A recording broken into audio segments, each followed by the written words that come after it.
What's up, everybody? It's Drewberry, and today we are reviewing custom cards made by you guys, the Berry Knights. I got 5 winners to share with you here today, plus my own card, which we're going to cover.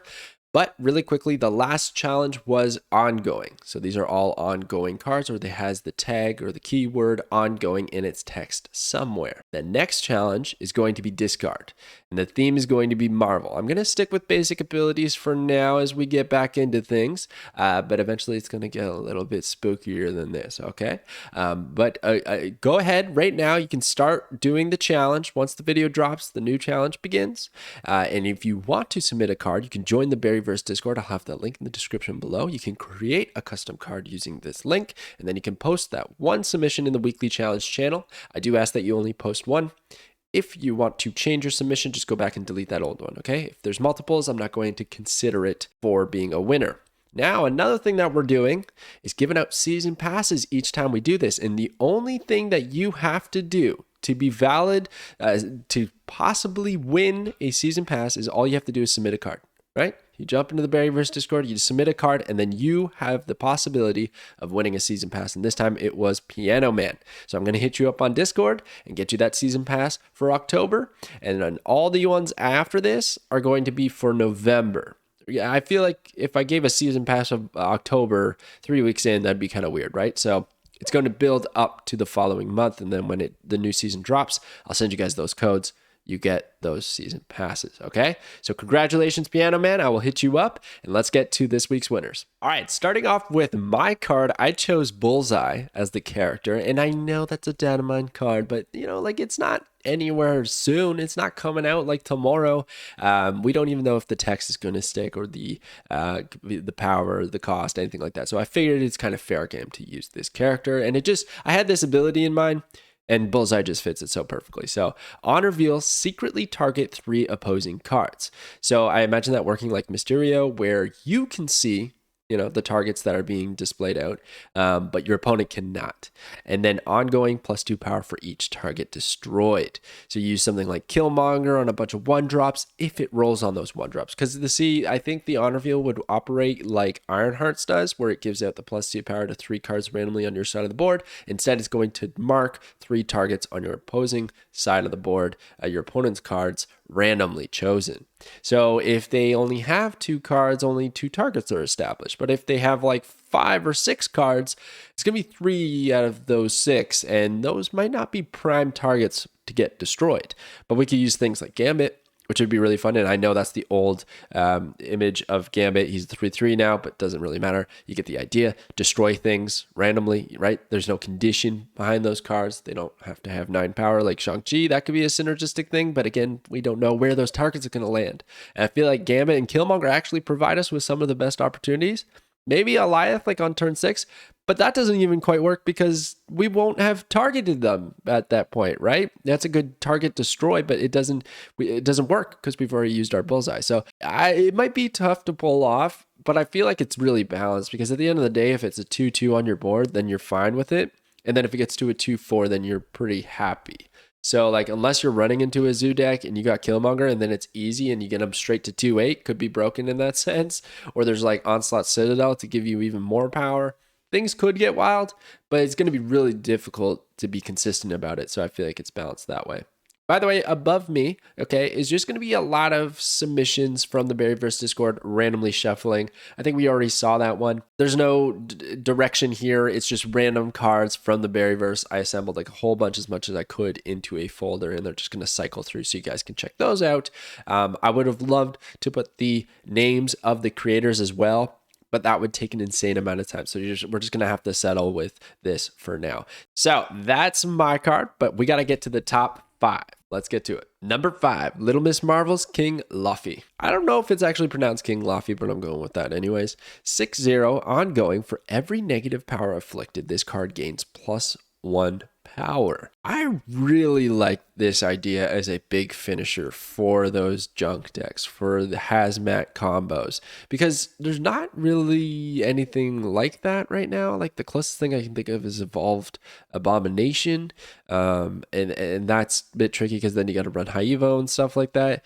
I would just like a straight up finisher, run hazmat, run, I don't know, just a bunch of other Man Thing coming out fairly soon. That could be pretty awesome, giving -2 to a couple things to stack up on the king here. A hazmat combo hits like 8 cards. Bam, 6/8. Now, I also interpret this as when negative power is afflicted, it doesn't matter if it's been removed or if like Luke Cage is out preventing it. Once it's on the card, it sticks. Like if you ever notice a card that is hit by hazmat, but you have Luke Cage on the board, if you click on the card, it'll still show that -1 modifier, but Luke Cage just makes it so that the power isn't decreased. So affliction and actually having negative power are 2 different things. So I think we would still, accumulate all of that negative afflicted power throughout the match, even if the opponent decided to stop it, even if you had your own Luke Cage to help out with your hazmat combo. And I feel like that balances this out because otherwise it'd be too easy to shut this down. There could be a world where this works in a Mr. Negative list, right? 6-0. You flip it around, 0-6 gets a bunch of extra power. If we're running, I don't even know, like what kind of deck would work with Mr. Negative and negative afflicted power, but it could be really fun. It could be wild. So then you 0-6 easily get them to maybe like 12, 0-12. Oh my gosh, it could get out of hand. It could be a lot of fun. So I thought this was a really clever idea of getting negative power to actually have a finisher. And the art looks amazing as well. It did a great job. So thank you for submitting this one. On to number 4. Number 4, Inferknight's Eternity. All right, so Eternity here is a 6/8 on reveal. All other cards gain a random ongoing ability.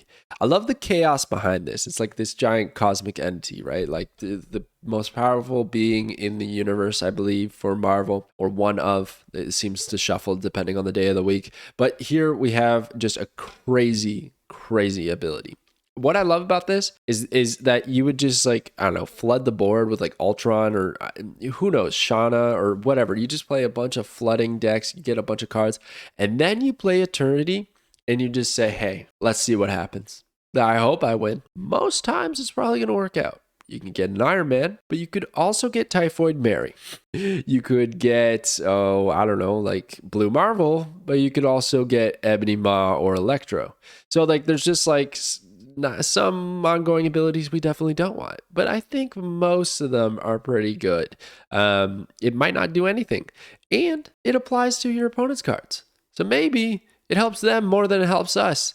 It's kind of like, reminds me of Yogg-Saron from Hearthstone, where it's just like, oh, well, I guess the game's going to end and nobody has control over it, which is kind of toxic. I think it would trigger a lot of people this card because like it's like, oh, the past 5 turns meant nothing because Eternity dropped on turn 6 and that's it. That's the game. That craziness happened. But at the same time, I do think it'd be really fun. I'd almost maybe want to drop the power so that it is more of a meme card. And then the art looks incredible. Inferknight back at it again. My goodness, so good.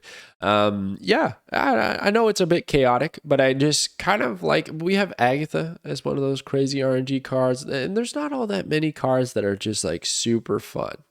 Just a big old meme card, because I think they're trying so hard with the balance to get those cards out right now that they want everything to be strong so that people pick it up. Whereas when something like this would release, would a lot of people pick it up? I don't know. Probably not. Maybe.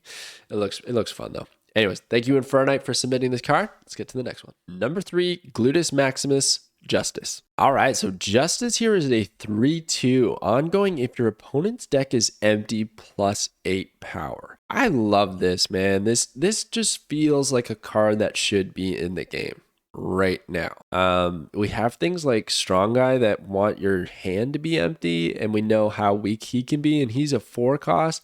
This just feels like in the realm of what Strong Guy should be, in my opinion.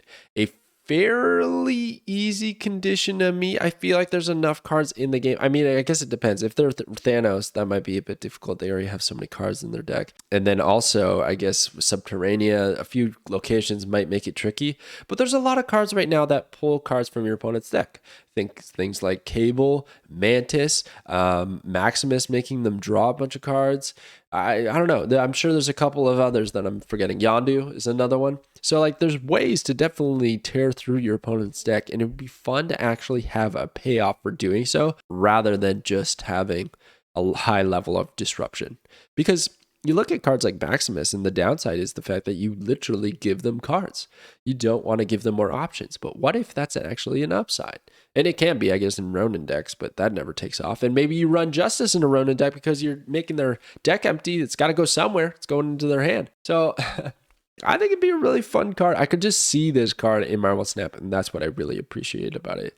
And then the variants in the art, oh my gosh. It looks so good. I love how you did the logo. It almost looks like a DC Dual Force card. I don't know if you guys thought about that, but when I saw this, I kind of thought it was a DC Dual Force, and I hadn't heard of this character, so I had to look him up, confirm that it is Marvel, but very cool. I love the style. It looks fantastic.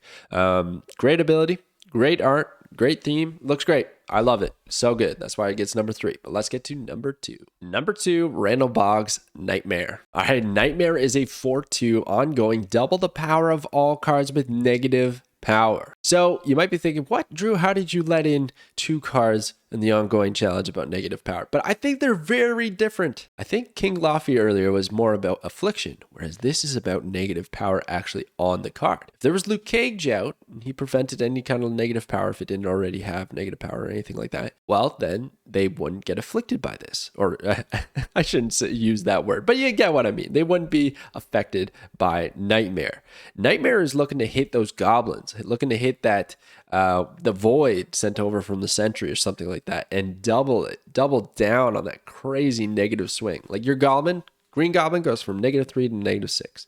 Hobgoblin, -8 to -16. That void, -10, -20. So nasty. But then Mr. Negative also goes -1 to -2. The Hood goes -3 to -6. So it's a junk deck card. It's gotta be. You're throwing things over and you're making it negative. Again, Man-Thing could work with this card, right? Because if he puts a few of those 1, 2, 3 costs into the negative zone of power, well, then it's going to double. So like if he made it a card -1, then it'd go to -2 or something along those lines, which I think is pretty neat. There's not a whole lot of cards that this would kind of work with right now. You really got to focus on sending things over, maybe, doing a debris hazmat combo so that instead of -1 on all those rocks, it becomes -2 and you don't have to worry about using Wong. Kind of use Nightmare instead. Could work. I mean, heck, it would probably work with King Laufey and Mr. Negative, and there you go. It's a custom deck right there. It'd be pretty sick with hazmat. But regardless, the artwork, oh my gosh, this is such a cool character. I love this. The top left sitting on the throne with skulls. That looks great. Gives me Null vibes, this character. And it's very cool. So the text, the art, the effect, this is all just really good card. And again, I also want to state that it's not always about the art, but that does definitely help. I mean, Marvel Snap has incredible art. That's one of my favorite parts about this game. So I feel like it's integral to the custom cards as well. But anyways, number 1 isn't all about the art. It's about an effect that I would really like to see. It's a crazy effect. So let's check it out. Number 1 is Husky's Zzzax. Now, I have never heard of this character before. Never even seen somebody make a custom card for it before. So I had to make sure that it is Marvel, and it is a Marvel character. 4/4 Zzzax, 3 Zs and an X. This is a wild name. Ongoing, your max energy is equal to this card's power. Simple. Could see this in the game. And you know what's kind of neat about this? You might think like, well, that's broken. You just play Shuri, and then what? Yeah, on turn 5, you got 8 energy. Turn 6, you're gonna have 8 energy again. I don't think that's all that crazy. I don't know if that. See, when you get to the realm of having so much energy, now you need cards. The problem isn't can I play these out? It's I need to draw more, and maybe that's okay because we're running like Inferknight. Well, probably not Inferknight. That's a terrible example. But let's say High Evo Hulk and Abomination, whatever, all these things. But a lot of big cards. And the plan is just play those out every turn. But then, do we need 8 energy? We just needed 6. You only needed a couple of points of energy. And this could actually, be bad for us. Because if it's turn 5 and we haven't buffed up Zzzax, well, it's only going to be 4 energy available on turn 5. What if our opponent hits it with, I don't know, Shadow King or something like that on turn 5, so that turn 6, if we were trying to do a setup, now we're back down to 4, and now we have 2 less energy to spend on turn 6 than our opponent. So there's actually a lot of ways this could backfire. Hazmat combos from the opponent as well. There's just a lot of things that could go wrong here. Or they could, shut it down with like a, well, not rogue, that'd be absolutely terrible, but enchantress or something like that. So it has some counters. It's a bit weak to just, I don't know, when it's played. Because you play it on turn 4, on turn 5, unless you've buffed it, you're going to have 4 energy. So I'm looking at things like Forge, Shuri, Okoye, Nakia. Any way we can get this to 6. That's what I would like to see it get to, 6 power. Then we're probably pretty good. We essentially have ramped up our turn 5. But even then, that's not all that great. Maybe we use Zabu, and then you can cheat it out a little bit early. It's a 3/4. You play it. We're trying to get more power on this card, just so that we have a few bits more of energy. And then maybe if we do get to a crazy energy total, and we just pass on turn 6, and our sunspot goes from like 1-0 to 112, that could be really fun as well. So I think this is a great card. I think it's way more balanced than it first seems, and just, has ways to backfire as well. So I really liked it. I appreciate it. Thank you, Husky, for this submission. Thank you, everybody who just submitted. All these custom cards is really cool to see all your creativity. Once again, it's a lot of fun. I look forward to seeing what you guys got for the discard challenge, and that will be starting right now. So jump in the Berryverse Discord and get to it. All right. Thank you for watching, everybody, and I'll catch you guys next time.